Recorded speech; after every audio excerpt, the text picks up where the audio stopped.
Boa noite. Boa noite. Está começando mais um Jornal Extraordinário. ONU afirma que o crescimento dos movimentos migratórios causa a pior crise humanitária do século. Medicina alternativa pode trazer benefícios à saúde. Indústria de games eletrônicos caminha para se tornar uma modalidade esportiva mundial. Arte drag queen ganha notoriedade no cenário brasileiro. Perto da Copa da Rússia, brasileiros recordam momentos vividos em 2014. Tudo isso agora, no Extraordinário.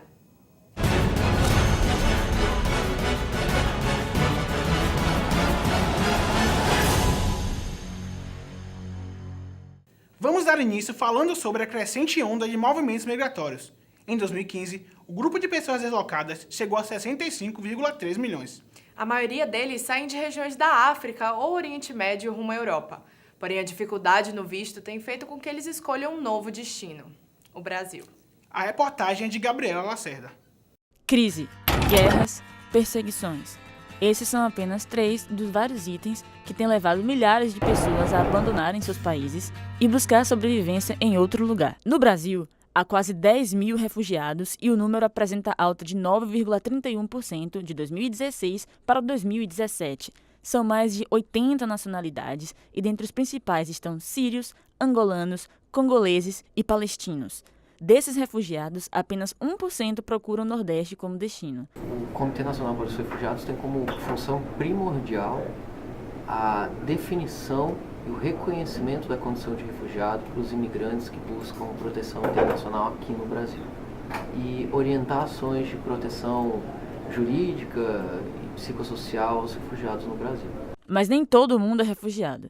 Essa condição é apenas dada ao estrangeiro que sofre temor de perseguição ou está sendo perseguido, ou ainda que sofre generalizada violação de direitos humanos.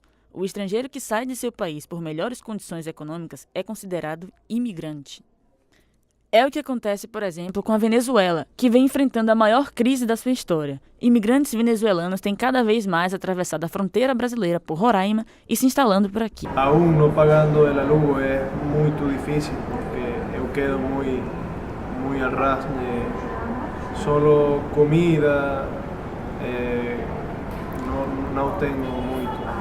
O refúgio é um direito garantido ao estrangeiro pela Convenção da ONU de 1951 e pelo Estatuto dos Refugiados, aprovado no Brasil em julho de 97. No Brasil, o primeiro órgão de contato de um refugiado que ainda não pediu a solicitação de reconhecimento da sua condição é a Polícia Federal. Preenche o formulário de solicitação, faz os registros, ali ele já começa a emitir alguns sinais, dos fundamentos do porquê ele é refugiado e precisa ser reconhecido. Após a solicitação, o estrangeiro deve cumprir as leis e seguir as regras do país onde vive, segundo o artigo 21 das Nações Unidas. Javier estuda arquitetura na UFBA. Está no Brasil desde setembro do ano passado e não consegue renovar seu visto de estudante desde fevereiro desse ano. Hoje é a 5ª vez que ele vem à Polícia Federal. Eles não falam direito tudo o que tem que fazer. O que foi estranho para mim foi que eles me deram cita para mais tarde do que quando meu visto finalizará, né? Muitos pensam que a política pacífica daqui faz com que seja mais fácil entrar no país. Por causa disso, alguns sírios utilizaram passaportes falsos para adentrar no país e assim o Centro Islâmico entra na história. Justiça aqui ligou para mim procurando o tradutor e tentou para julgá-los, claro. Mas para fazer isso precisa tradução. Aqui eles falam que eles acolhem refugiados. Como você acolhe refugiados, não tem moradia para eles, não tem alimentação para eles, não tem nada. Apesar das políticas públicas quase inexistentes, o estrangeiro que chega em Salvador consegue se adaptar.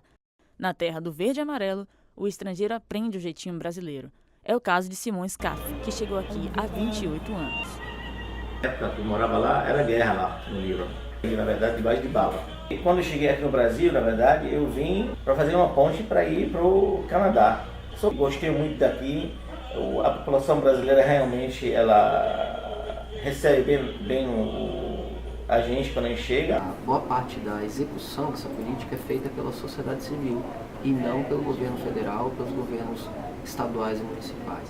Eu pretendo um dia também, no caso, já ficar com meus filhos, estar aqui, vou estudar lá, mas nunca vou deixar o Brasil, na verdade. A Organização Mundial da Saúde estimula o uso de medicina alternativa. Aprovada pelo Ministério da Saúde em 2006, a homeopatia é uma opção terapêutica que agora está disponível no SUS. A medicina alternativa é a solução para pessoas que não podem utilizar tratamentos industrializados. As ervas medicinais estão presentes em mais de 80% desses medicamentos e o seu uso individual auxilia no tratamento de doenças. A homeopatia é um dos sistemas terapêuticos mais utilizados pela medicina alternativa, que visa não só complementar os tratamentos convencionais, como também pode substituir a medicação alopática. Fomos até o consultório da doutora Mônica Cunha, especialista em homeopatia, para esclarecer um pouco mais sobre o assunto. É uma terapêutica retirada da natureza. Então, o maior benefício é a busca de equilíbrio, de saúde do indivíduo como um todo. E também a busca da saúde e do equilíbrio do indivíduo na relação dele com o ambiente, com as plantas, com os animais ou com os minerais. Então, é um tratamento com poucos efeitos colaterais, né? E também com poucas contraindicações. Buscando compreender o indivíduo como um todo, esse tratamento tem sido cada vez mais procurado por pessoas em tratamento de doenças passíveis de cura. Estava passando por problemas emocionais e precisava buscar um tratamento que não fosse industrializado. A junção de remédios indicados por diferentes especialistas podem resultar em efeitos prejudiciais à saúde humana, que também tem como um de seus maiores vilões a automedicação. Que é muito grave e muito séria no Brasil. Nós precisaríamos fazer uma grande campanha para as pessoas pararem de se automedicar, porque na verdade a pessoa precisa ser avaliada. Ela precisa ser avaliada para encontrar o medicamento dela, para ver a contraindicação do uso de uma droga ou não.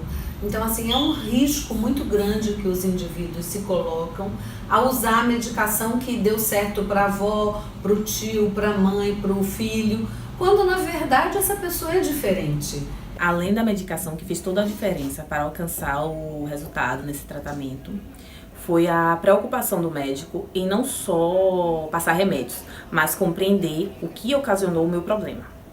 Buscamos informações sobre a disponibilidade desse tratamento no SUS, através do Sindicato dos Médicos da Bahia, porém, não obtivemos nenhuma resposta. A gente aguarda essa resposta para poder informar a população qual a disponibilidade e quando eles podem procurar esse tratamento. Títulos, conquistas e premiações. A indústria de games tem crescido cada vez mais entre o público jovem. Nosso repórter Pedro Moraes esteve presente na final do Campeonato Baiano de CS. Confira!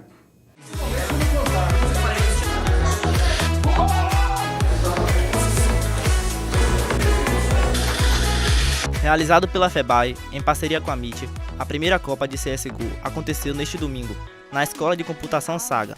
3 times disputam o primeiro título de campeão baiano do game. São eles, VXE, Vitória Academy e o Gans Forest. De acordo com Gabriel Ascurra, gerente do campeonato, o evento tem como objetivo ampliar o alcance dos esportes eletrônicos em Salvador. A MIT, junto com a FEBAE, tem o maior objetivo de trazer o competitivo a mais aqui para Salvador, aqui para Bahia, na verdade. Tem time de Feira de Santana aqui, só para você ter uma noção.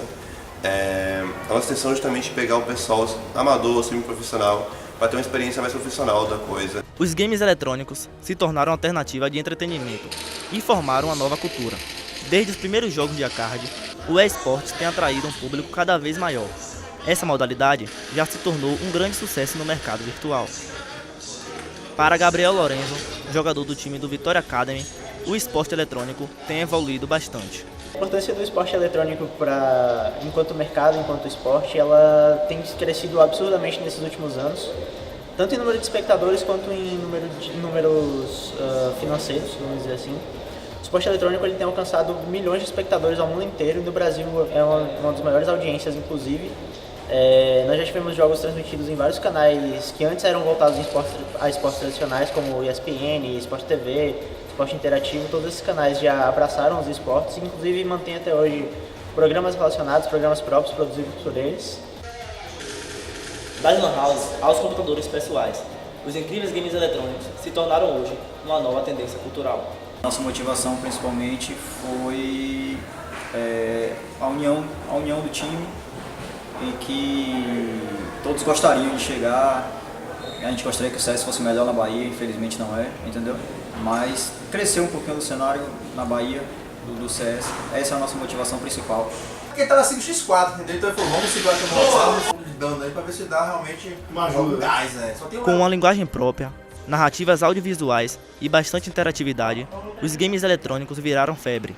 Hoje, já concentra grande número de fãs do mundo virtual. Tá morto, tá morto! Após 3 jogos disputados acirradamente, o Vitória Academy levou o troféu. A preparação da equipe foi intensa durante os dias da competição. Um mix de determinação, foco e concentração foi o diferencial do time. Final de semana chegando, vamos com a previsão do tempo com a Luísa Lopes? E aí, Luísa, onde é que vai chover? Oi, Paulo. Oi, Juliana. Boa noite. Então, vai ter chuva para vários cantos do país essa semana. Vai ter chuva em São Paulo, em Porto Velho, em Angra dos Reis e pode chegar chuva também no Rio de Janeiro. Nas próximas horas, uma nova frente fria vai se deslocando do sul do país para a região sudeste, passando também pelo centro-oeste. É a segunda frente fria dessa semana, que vem cortando um bom pedaço do continente e deve deixar bem vulneráveis o oeste do Paraná e o sul do Mato Grosso do Sul. Obrigada, Luísa. Boa noite. Boa noite. Bom final de semana. Para vocês também. Bom final de semana. Do preconceito ao sucesso. Com grande influência no público, a manifestação da arte drag queen no Brasil cresce cada vez mais. A repórter Larissa Borges acompanhou um pouco da rotina de um desses artistas baianos. A prática de homens se vestirem de mulher como uma forma de arte é algo que vem desde o início da humanidade, da Grécia Antiga, quando surgiu o teatro, ao Japão. Tudo começou no teatro, quando os papéis femininos eram interpretados por homens, já que as mulheres eram proibidas de se apresentar no teatro. Os tempos mudaram. A arte drag queen também. Drag para mim é uma expressão artística, é uma forma do artista se expressar através de uma transformação, né? Ele se transforma, não necessariamente no feminino, mas em qualquer outro que dê a ele uma máscara, uma outra via, um outro viés, uma outra pessoa, mas não se desfazendo de si mesmo, né? Porque drag é uma performance, e performance é uma inserção de várias identidades. Normalmente, o tempo que elas demoram para se maquiar é de 4 horas. Acompanhamos a Aurora, que se maquia toda sexta-feira no metrô para participar de um concurso.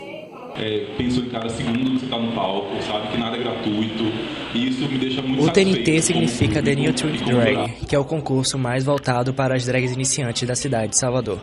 Ele é apresentado por Desiree Beck, que ela é a Miss Salvador, e ele tem o intuito de promover a arte das drags transformistas mais novas da cidade. E agora, gente, estou aqui quase pronta e vocês vão lá no dia a dia agora no metrô, que é o local do show.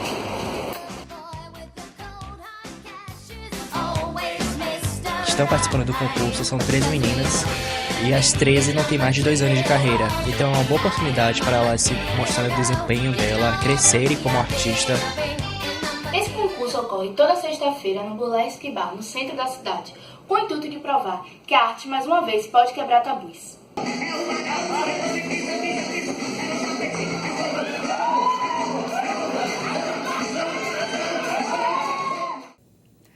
Paulo, você sente falta da Copa do Mundo de 2014? Olha, Juliana, depois daquele resultado, com certeza não. A repórter Stephanie Cabanelas esteve com pessoas que participaram da festa no Brasil. Veja na reportagem. Conhecida por muitos como a Copa das Copas, o Mundial de 2014 foi o maior sucesso do futebol.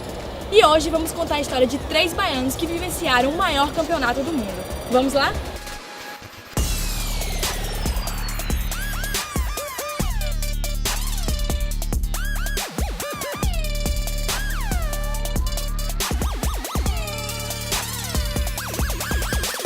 Apesar de já terem se passado 4 anos, as memórias desse campeonato ficaram registradas para sempre na mente de cada pessoa que o vivenciou.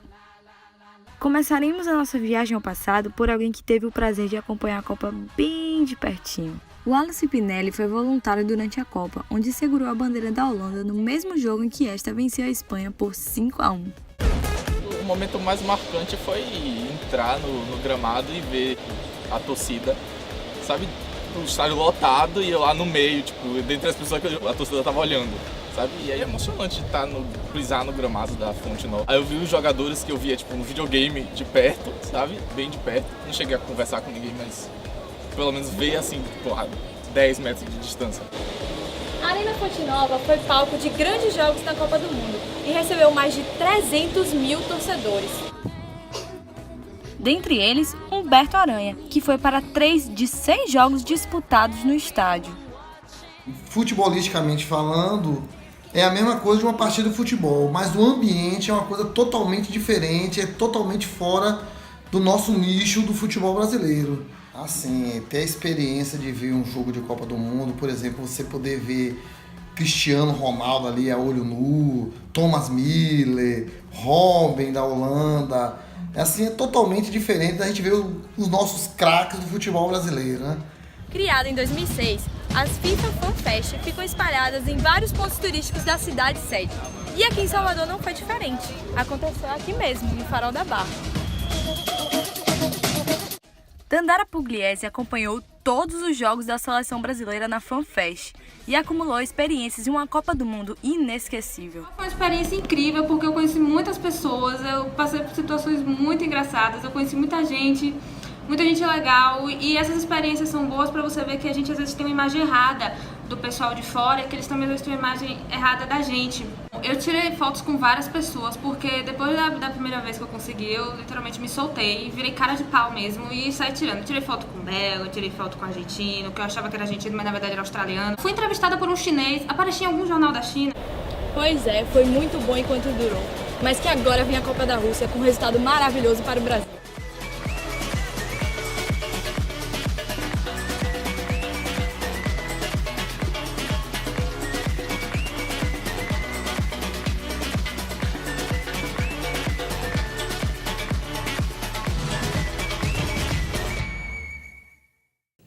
O Jornal Extraordinário fica por aqui. Tenha uma ótima semana e até domingo que vem. Boa noite e até a próxima.